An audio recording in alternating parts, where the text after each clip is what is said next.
Alright YouTube, welcome back to another layout update. Not too much in this as far as actual construction. Pardon the mess. This is how the layout actually looks most of the time, all messy as heck.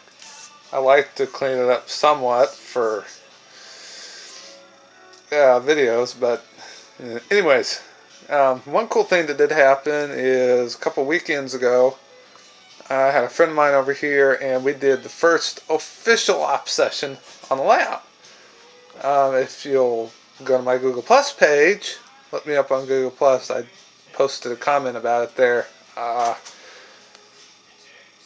And just that's an announcement too. I'll look me up on Google Plus. I've started that, and basically it's a between layout updates and just pics of miscellaneous in progress projects and stuff like that. So just between layout updates, projects before they come out on or put in the layout updates, you'll probably see a pic or two of them there. It's just random comments, you know. So check that out. But anyways, he came over, we operated it. We had switch list, orders, everything. I think it went pretty good, honestly. Really only two major kinks that got in the way. I fixed one of them. The second is that spot right there. I've tried doing a bunch of filling it with solder and then grinding it back down with a Dremel. And I've grinded it till there's barely any rail left on that side. And it's still... You back it up like this, the back driver wheels are coming up and out. Oh, they're coming up, and the back axle is being forced up over that. So then it's off. You get down here, and short. Every time. Which you really don't want, because eventually this will have a couple cold storage tracks. So the siding functions as a switch lead for the storage tracks. So I don't like it very much. But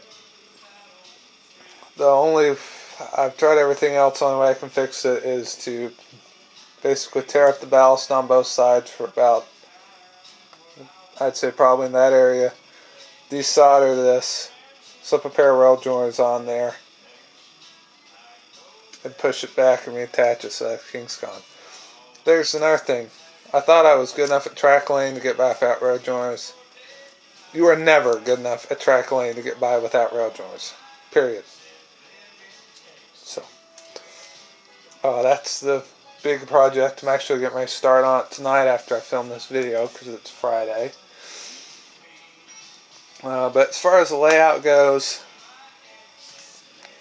first thing you'll notice is I got the layout fascia painted black. Just sprayed it with the Ralcan, didn't come out quite as good as I wanted. The paint seemed... Hardboard seemed to absorb the paint.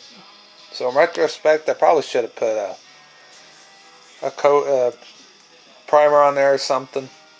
Yeah. But I learned that lesson for the rest of the layout. So I did that also. I don't think I posted this in the last video, but I came back, and I've got the gap all up through here, over there, all the way up there and around, filled in with some caulk and then some quick seal silicone. So it's bathroom grade silicone, so hopefully that sealed it all out. Next step on this is obviously paint the sculpt the mold. I'm going to do two coats on this. One is going to be just a tan gray color, and then I'm going to come back and I'm going to do multiple colors and blend it and everything like we did here. And the tan coat is just to have an extra coat just to make quadruple sure it's sealed nice and tight, because I don't want the resin leaking through when I pour it. So then I got a little gap on the end right there to fill on both ends actually, but I'll get to it. Oh shoot, what else have I done?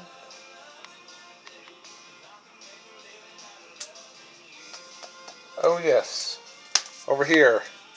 I started laying the cork for all this. I've got these two laid. This one's just sitting here.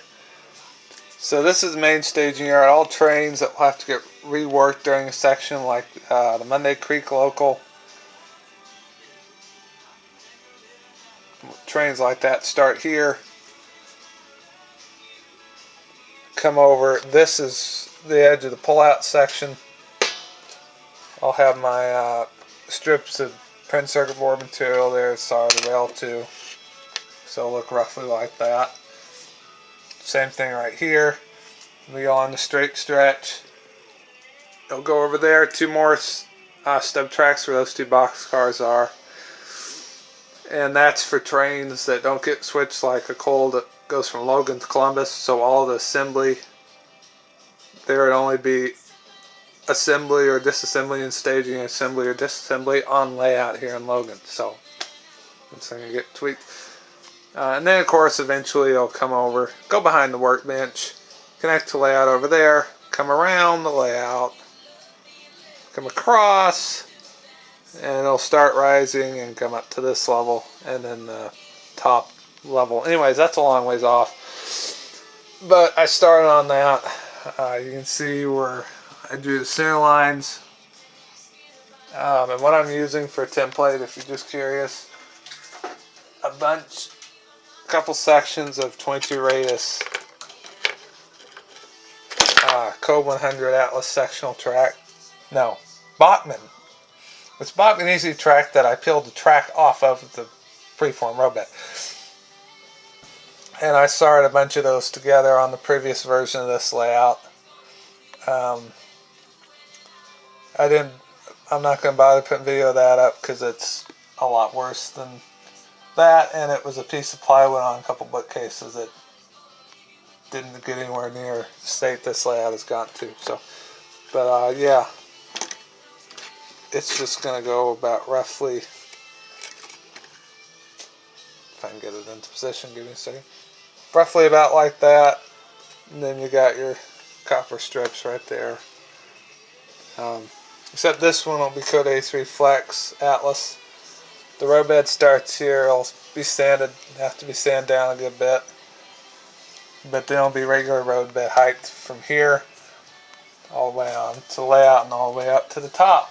So yeah, not much for this update. I'm going to call it there.